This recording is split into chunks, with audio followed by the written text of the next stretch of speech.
तो hey everyone, इस video में हम लोग क्लास 10 साइंस का चैप्टर प्रकाश का परावर्तन को इस वीडियो में कवर करेंगे। तो सबसे पहले हम लोग जानते हैं कि प्रकाश क्या होता है। तो जब हम लोग किसी ऐसी जगह पे होते हैं जहाँ पे बिल्कुल प्रकाश ना हो, तो वहाँ पे रखी वस्तुएं हम लोग को साफ साफ दिखाई नहीं देती, लेकिन जैसे ही वहाँ पे प्रकाश पड़ता है तो वहाँ रखी वस्तुएं हम लोग को साफ साफ दिखाई देने लगती है। तो प्रकाश क्या होता है कि प्रकाश एक ऐसा कारक या माध्यम होता है जिसकी सहायता से हम किसी भी वस्तु को देख पाते हैं। तो अब जो ये प्रकाश है, तो प्रकाश हमेशा एक सीधी रेखा में ही गमन करती है और उसको हम लोग प्रकाश की किरण कहते हैं। तो प्रकाश की किरण क्या होता है कि प्रकाश के सरल रेखीय पथ को प्रकाश की किरण कहते हैं। तो यहाँ पे हम लोगों ने सबसे पहले क्या समझा, प्रकाश। तो प्रकाश क्या होता है, तो प्रकाश एक ऐसा कारक या ऐसा एक माध्यम होता है जिसकी सहायता से हम लोग किसी भी वस्तु को देख पाते हैं। उसके बाद हम लोगों ने दूसरा पॉइंट क्या समझा, प्रकाश की किरण। प्रकाश की किरण, तो प्रकाश की किरण क्या होता है कि प्रकाश के सरल रेखीय पथ को प्रकाश की किरण कहते हैं। तो प्रकाश जो होता है वो हमेशा एक सीधी रेखा में ही गमन करती है। तो जैसे कोई भी प्रकाश का स्रोत हो, जैसे मान लेते हैं कि एक टॉर्च है, तो टॉर्च से जो प्रकाश निकलती है तो उसमें एक किरण नहीं निकलती, उससे बहुत सारी किरणों का एक समूह निकलता है जिसको हम लोग किरण पुंज कहते हैं। तो किरण पुंज क्या होता है कि प्रकाश की किरणों के समूह को, किरण पुंज क्या होगा, प्रकाश की किरणों के समूह को किरण पुंज कहते हैं। तो किरण पुंज तीन प्रकार के होते हैं। तो पहला जो है वो क्या है, अभिसारी किरण पुंज, दूसरा अपसारी किरण पुंज और तीसरा क्या है, समांतर किरण पुंज। तो सबसे पहले यहाँ पे हम लोग समझते हैं कि अभिसारी किरण पुंज क्या होता है। तो जब प्रकाश की किरणें किसी एक बिंदु पर आकर मिलती हुई प्रतीत होती है, तो जब प्रकाश की किरणें किसी एक बिंदु पर आकर मिलती हुई प्रतीत होती है तो उन किरणों को हम लोग अभिसारी किरण पुंज कहते हैं। जैसे कि इस तरह से प्रकाश किसी एक पॉइंट यानी किसी एक बिंदु पर आकर अगर मिलती हुई प्रतीत होती है तो इन किरणों को हम लोग अभिसारी किरण पुंज कहते हैं। अब अपसारी किरण पुंज क्या होता है, तो जब प्रकाश की किरणें एक बिंदु से निकल करके फैलती जाए, जब प्रकाश की किरणें एक बिंदु से निकल करके फैलती जाएं तो इन किरणों के समूह को हम लोग अपसारी किरण पुंज कहते हैं। और जब प्रकाश की किरणें एक दूसरे के समांतर हो, जब प्रकाश की किरणें एक दूसरे के समांतर हो तो उन किरण पुंज को हम लोग समांतर किरण पुंज कहते हैं। तो यहाँ पे जो हम लोगों ने समझा कि किरण पुंज क्या होगा, तो किरण पुंज क्या होता है, प्रकाश की किरणों के समूह को किरण पुंज कहते हैं। और किरण पुंज जो है वो कितने प्रकार के हैं, तीन प्रकार के, अभिसारी किरण पुंज, अपसारी किरण पुंज और समांतर किरण पुंज। तो अभिसारी किरण पुंज क्या होगा कि जब प्रकाश की किरणें एक बिंदु पर आकर मिलती हुई प्रतीत होती है तो उन किरण पुंज को हम लोग अभिसारी किरण पुंज कहते हैं। और जब प्रकाश की किरणें एक बिंदु से निकल करके फैलती जाती है तो उन किरण पुंज को हम लोग अपसारी किरण पुंज कहते हैं। और जब प्रकाश की किरणें एक दूसरे के समांतर हो तो उन किरण पुंज को हम लोग समांतर किरण पुंज कहते हैं। तो अब हम लोग समझते हैं कि प्रकाश का परावर्तन क्या होता है। तो प्रकाश का परावर्तन क्या होता है कि जब प्रकाश किसी वस्तु से टकरा करके वापस लौट जाती है, जब प्रकाश किसी वस्तु से टकरा करके वापस लौट जाती है तो इस घटना को प्रकाश का परावर्तन कहते हैं। और प्रकाश का जो परावर्तन होगा वो कब होगा, जब वो वस्तु क्या हो, अपारदर्शी हो। जब वो वस्तु क्या हो, अपारदर्शी हो, तभी क्या होगा, प्रकाश का अपवर्तन। अगर वो वस्तु क्या हो जाए, पारदर्शी हो जाए, अगर वो वस्तु क्या हो जाए, पारदर्शी, तो वहां पे प्रकाश का परावर्तन नहीं होगा, वहां पे क्या हो जाएगा, प्रकाश का अपवर्तन हो जाएगा। तो प्रकाश का परावर्तन क्या होता है कि जब प्रकाश किसी वस्तु से टकरा करके वापस लौट जाती है तो इस घटना को हम लोग क्या कहते हैं, प्रकाश का परावर्तन कहते हैं। तो प्रकाश का जो परावर्तन है इसके दो नियम है। प्रकाश के परावर्तन के दो नियम होते हैं। तो सबसे पहला नियम क्या है कि आपतित किरण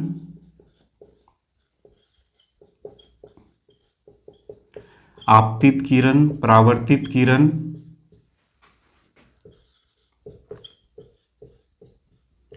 तथा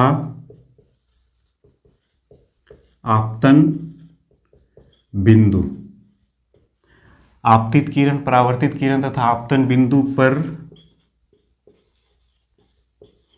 खींचा गया अविलंब, तीनों एक ही समतल में होते हैं, तीनों एक ही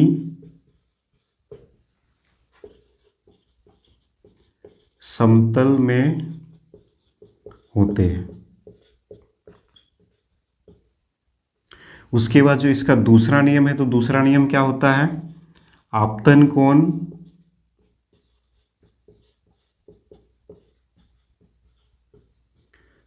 परावर्तन कोण के बराबर होता है। तो प्रकाश का जो परावर्तन है, इसके दो नियम है। तो पहला नियम क्या है, आपतित किरण, परावर्तित किरण तथा आपतन बिंदु पर खींचा गया अभिलंब तीनों एक ही समतल में होते हैं। और जो दूसरा नियम है, तो दूसरा नियम क्या है, आपतन कोण परावर्तन कोण के बराबर होता है। तो इसको हम लोग यहाँ पे समझते हैं। जैसे कि मान लेते ये एक समतल दर्पण है, और ये जो इसका भाग है, ये एक कलर किया हुआ भाग है। तो एक किरण ऐसे आया और ये टकराने के बाद ये इस तरह से वापस लौट जाता है। तो ये वाला जो किरण है, मतलब जो किरण किसी वस्तु से जाकर के टकराती है, तो इस किरण को हम लोग क्या बोलते हैं, आपतित किरण। जो किरण किसी वस्तु से जाकर के टकराती है, तो उस किरण को क्या कहते हैं, आपतित किरण। और टकराने के बाद जो किरण वापस लौट जाती है, तो इस किरण को क्या कहते हैं, परावर्तित किरण। और जिस बिंदु पर आपतित किरण किसी सतह से टकराती है, जिस बिंदु पर आपतित किरण किसी सतह से जाकर के टकराती है, तो उस बिंदु को क्या कहते हैं, आपतन बिंदु। उस बिंदु को क्या कहते हैं, आपतन बिंदु।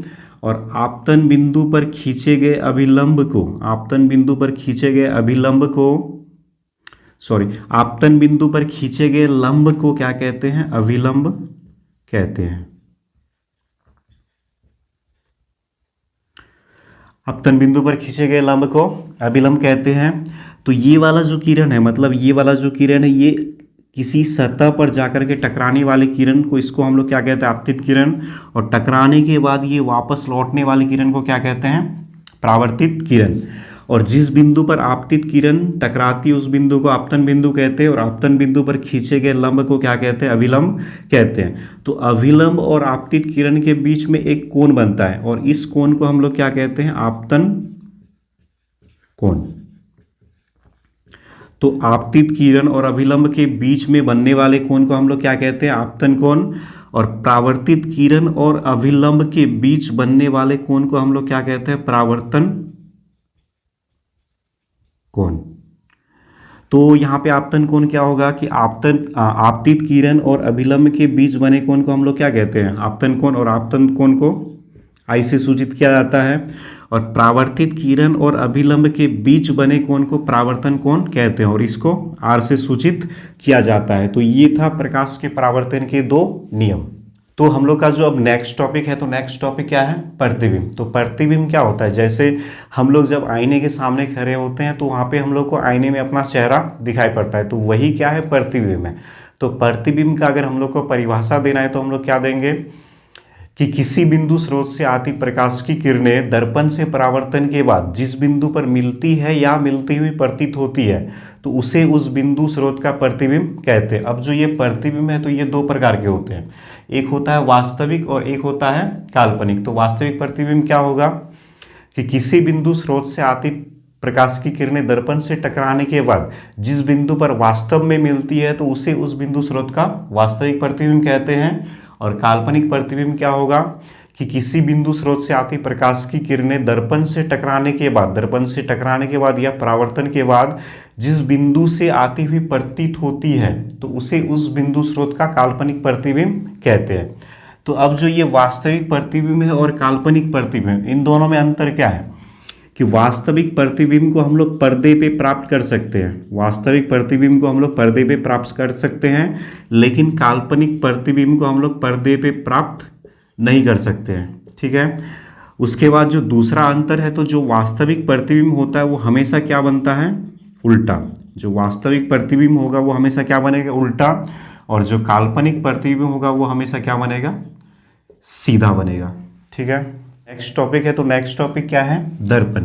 तो जो दर्पण है, तो दर्पण दो प्रकार के होते हैं, एक होता है समतल दर्पण और एक होता है गोलीय दर्पण। तो सबसे पहले हम लोग समझते हैं कि समतल दर्पण क्या होता है। तो ऐसा दर्पण जिसका परावर्तक पृष्ठ क्या हो? समतल हो। ऐसा दर्पण जिसका परावर्तक पृष्ठ समतल हो, तो ऐसे दर्पण क्या कहलाते हैं? समतल दर्पण कहलाते हैं। अब गोलीय दर्पण क्या होगा? तो ऐसे दर्पण जिसका परावर्तक पृष्ठ क्या हो? गोलीय हो। ऐसे दर्पण जिसका परावर्तक पृष्ठ गोलीय हो, तो ऐसे दर्पण गोलीय दर्पण कहलाते हैं। अब जो ये गोलीय दर्पण है, तो ये दो प्रकार के होते हैं। ये दो प्रकार के होते हैं, एक होता है अपतल और एक होता है उत्तल।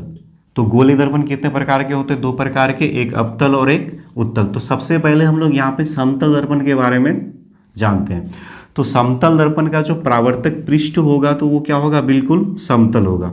अब परावर्तक पृष्ठ क्या होगा? जैसे कि ये एक दर्पण है और ये कैसा दर्पण है? समतल।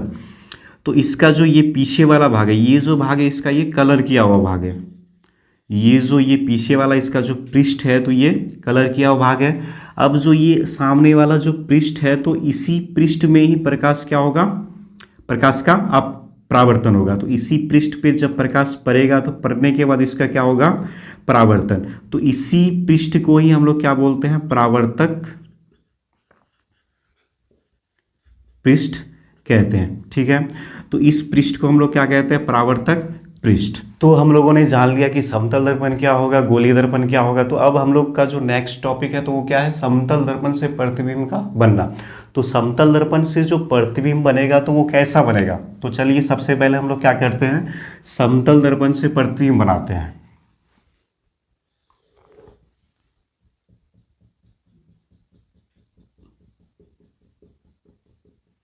तो यहाँ पे जो ये दर्पण है, तो ये कैसा दर्पण है? एक समतल दर्पण है।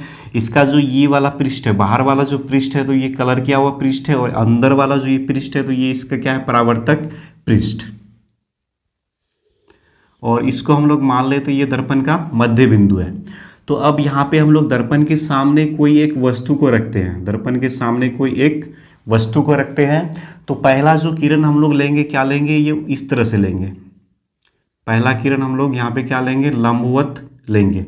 और यहाँ पे जो ये जो किरण है, ये क्या है? लंबवत है, मतलब 90 डिग्री का कोण बन रहा है। तो ये जो किरण है, जिस दिशा में ये आकर दर्पण से टकराती है, तो उसी दिशा से टकराने के बाद ये वापस लौट जाती है। अब उसके बाद दूसरा किरण हम लोग लेंगे दर्पण के मध्य बिंदु से, और ये वाला जो किरण है, तो ये जितना डिग्री का कोण बनाते हुए आती है, उतना ही डिग्री का कोण बना करके ये वापस लौट जाती है। तो प्रतिबिंब बनाने के लिए हम लोग को दो किरण चाहिए, सिर्फ दो ही किरणों की आवश्यकता होती है। तो पहला किरण हम लोगों ने क्या लिया? लंबवत लिया। तो ये किरण जिस दिशा में आएगी, उसी दिशा में टकराने के बाद वापस लौट जाएगी। दूसरा किरण हम लोगों ने कहाँ से लिया? दर्पण के मध्य बिंदु से। तो ये वाला किरण जितना डिग्री का कोण बनाते हुए आएगी, उतना ही डिग्री का कोण बनाते हुए वापस निकल जाएगी। तो अब ये जो दोनों किरणें हैं, इधर दोनों किरणों का मिलने का कोई चांस नहीं है। तो अब इधर मिलने का कोई चांस नहीं है, तो यहाँ पे तो प्रतिबिंब नहीं बनेगा। तो हम लोग क्या करते हैं? इसको कल्पना करते हैं। हम लोग कल्पना करते हैं कि अगर हम लोग इस किरण को ऐसे पीछे लेके जाते हैं, इस किरण को अगर इस तरह से पीछे लेके जाएंगे, और इस वाले किरण को भी इस तरह से पीछे लेके जाएंगे, तो ये जो दोनों किरणें हैं कहाँ पे मिलती है? इस पॉइंट पे जाकर के मिलती है। तो इसी पॉइंट पे ही इस वस्तु का काल्पनिक प्रतिबिंब बनेगा। तो इसको लिख देते हैं, वस्तु को ए बी, और प्रतिबिंब को लिख देते हैं ए डैश और बी डैश। तो जो समतल दर्पण है, तो समतल दर्पण से जो प्रतिबिंब बनेगा, तो वो कैसा प्रतिबिंब बनेगा? काल्पनिक। तो समतल दर्पण से बनने वाले प्रतिबिंबों की विशेषताएं क्या होती है? तो प्रतिबिंब जो है वो कहाँ पे बन रहा है? दर्पण के पीछे। तो प्रतिबिंब कहाँ पे बनेगा? दर्पण के पीछे बनेगा। उसके बाद जो दूसरा पॉइंट, प्रतिबिंब कैसा बनेगा? तो प्रतिबिंब कैसा होगा? काल्पनिक। प्रतिबिंब काल्पनिक और क्या होगा? सीधा। प्रतिबिंब काल्पनिक और सीधा होगा। तीसरा पॉइंट हम लोग क्या लिखेंगे कि प्रतिबिंब का साइज क्या होगा?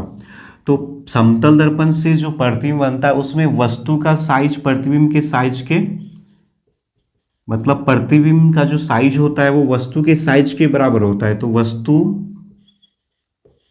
के बराबर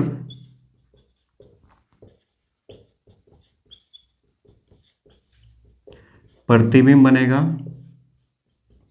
उसके बाद इसका जो चौथा पॉइंट है, तो चौथा पॉइंट क्या होगा कि समतल दर्पण से बनने वाले प्रतिबिंबों की एक खास विशेषता होती है। वो क्या होती है कि अगर हम लोग समतल दर्पण के सामने खड़े होकर के अपना अगर बायां हाथ इस तरह से उठाते हैं, बायां हाथ अगर इस तरह से उठाते हैं, तो हम लोग को वहाँ पे क्या लगेगा कि हम लोगों ने दायां हाथ को उठाया है। और अगर हम लोग दायां हाथ उठाते हैं तो हम लोग को वहाँ पे क्या लगेगा कि हम लोगों ने बायां हाथ को उठाया। तो ये जो होता है इसको क्या बोलते हैं, पार्श्विक रूप से उल्टा। इसको क्या बोलते हैं, पार्श्विक रूप से उल्टा। तो समतल दर्पण से बनने वाले प्रतिबिंबों की विशेषता क्या होती है कि ये पार्श्विक रूप से क्या बनता है, उल्टा, पार्श्विक रूप से उल्टा बनता है। उसके बाद इसका जो पांचवा पॉइंट है तो वो क्या होगा कि वस्तु को हम लोग जितना आगे लेके जाएंगे, वस्तु को हम लोग जितना आगे लेके जाएंगे तो प्रतिबिंब भी उतना ही आगे आ जाएगा, जितना हम लोग पीछे लेके जाएंगे प्रतिबिंब उतना ही पीछे बन जाएगा। तो ये था समतल दर्पण से बनने वाली प्रतिबिंबों की विशेषताएं। तो सबसे पहले प्रतिबिंब कहाँ बनेगा, तो प्रतिबिंब दर्पण के पीछे बनेगा। दूसरा प्रतिबिंब कैसा होगा, तो प्रतिबिंब काल्पनिक और सीधा होगा। तीसरा प्रतिबिंब का साइज क्या होगा, तो प्रतिबिंब वस्तु के साइज के बराबर बनेगा। चौथा जो पॉइंट है तो प्रतिबिंब कैसा होगा, ये पार्श्विक रूप से उल्टा होगा। और पांचवा पॉइंट कि वस्तु को हम लोग जितना आगे लेके जाएंगे प्रतिबिंब उतना ही आगे आ जाएगा, जितना पीछे लेके जाएंगे प्रतिबिंब उतना ही पीछे चल जाएगा। तो ये था समतल दर्पण से बनने वाले प्रतिबिंब। तो अब जो हम लोग का अगला टॉपिक है तो वो क्या है, गोलीय दर्पण। तो गोलीय दर्पण मैंने अभी बताया था कि ऐसा दर्पण जिसका परावर्तक पृष्ठ क्या हो, गोलीय हो, तो ऐसे दर्पण गोलीय दर्पण कहलाते हैं। तो गोलीय दर्पण वो दो प्रकार के होते हैं, एक होता है अवतल और एक होता है उत्तल। तो अब हम लोग यहाँ पे जानते हैं कि अवतल दर्पण क्या होगा। तो अवतल दर्पण क्या होता है, अवतल दर्पण जो होता है उसका जो परावर्तक पृष्ठ है, अवतल दर्पण का जो परावर्तक पृष्ठ है वो अंदर की ओर वक्रित होता है। जैसे कि यहाँ पे एक गोलीय दर्पण है तो इसका जो ये वाला पृष्ठ है तो ये कलर क्या हुआ पृष्ठ है, और ये जो अंदर वाला पृष्ठ है तो ये इसका क्या है, परावर्तक पृष्ठ। तो ये जो दर्पण है ये कैसा दर्पण है, अवतल। और उत्तल दर्पण क्या होगा, उत्तल दर्पण का जो परावर्तक पृष्ठ है तो वो बाहर की ओर वक्रित होगा। अवतल दर्पण क्या होगा कि ऐसे गोलीय दर्पण जिसका परावर्तक पृष्ठ अंदर की ओर वक्रित हो, अंदर की ओर वक्रित हो, तो उस गोलीय दर्पण को हम लोग क्या कहते हैं, अवतल दर्पण कहते हैं। और उत्तल दर्पण क्या होगा, ऐसा गोलीय दर्पण जिसका परावर्तक पृष्ठ बाहर की ओर वक्रित हो, जिसका परावर्तक पृष्ठ बाहर की ओर वक्रित हो, तो उस गोलीय दर्पण को हम लोग क्या कहते हैं, उत्तल दर्पण कहते हैं। वक्रित का मतलब होता है कि मुड़ा हुआ। तो ये गोलीय दर्पण है तो ये क्या है, ये अंदर की ओर वक्रित है तो ये अवतल दर्पण है।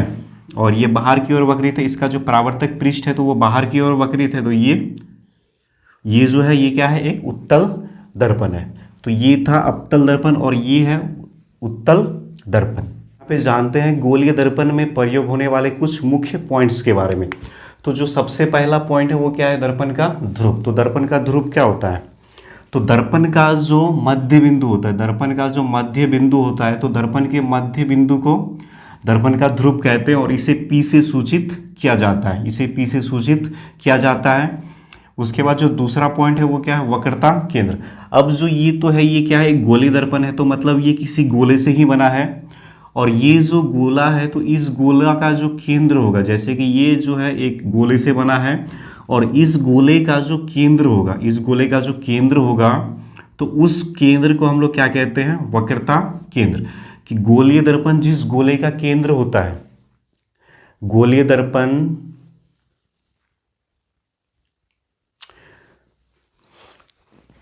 तो वक्रता केंद्र क्या होगा कि गोलीय दर्पण जिस गोले का भाग होता है, गोलीय दर्पण जिस गोले का भाग होता है तो उस गोले के केंद्र को, उस गोले के केंद्र को क्या कहते हैं हम लोग, वक्रता केंद्र। और वक्रता केंद्र को C से सूचित किया जाता है। उसके बाद जो तीसरा पॉइंट है तो वो क्या है, मुख्य अक्ष। तो गोलीय दर्पण की वक्रता केंद्र और ध्रुव, गोलीय दर्पण के वक्रता केंद्र और ध्रुव को मिलाने वाली सीधी रेखा, गोलीय दर्पण के वक्रता केंद्र और ध्रुव को मिलाने वाली सीधी रेखा को मुख्य अक्ष या प्रधान अक्ष कहते हैं। उसके बाद जो चौथा पॉइंट है, तो चौथा पॉइंट क्या है, वक्रता त्रिज्या। तो ये जो है ये क्या है, एक गोलीय दर्पण, और ये किससे बना है, एक गोले से बना है। तो इस गोले का जो त्रिज्या है, इस गोले का जो त्रिज्या है उसको हम लोग क्या कहते हैं, वक्रता त्रिज्या, और वक्रता त्रिज्या को r से सूचित किया जाता है। उसके बाद पांचवा जो पॉइंट है वो क्या है, दर्पण का द्वारक। तो ये जो दर्पण है ये कैसा दर्पण है, एक अवतल दर्पण है। तो इस दर्पण का जो व्यास है, इस दर्पण का जो व्यास है, तो इसको हम लोग क्या कहते हैं, दर्पण का द्वारक। उसके बाद फोकस, तो फोकस क्या होगा, तो फोकस क्या होता है कि मुख्य अक्ष के समांतर,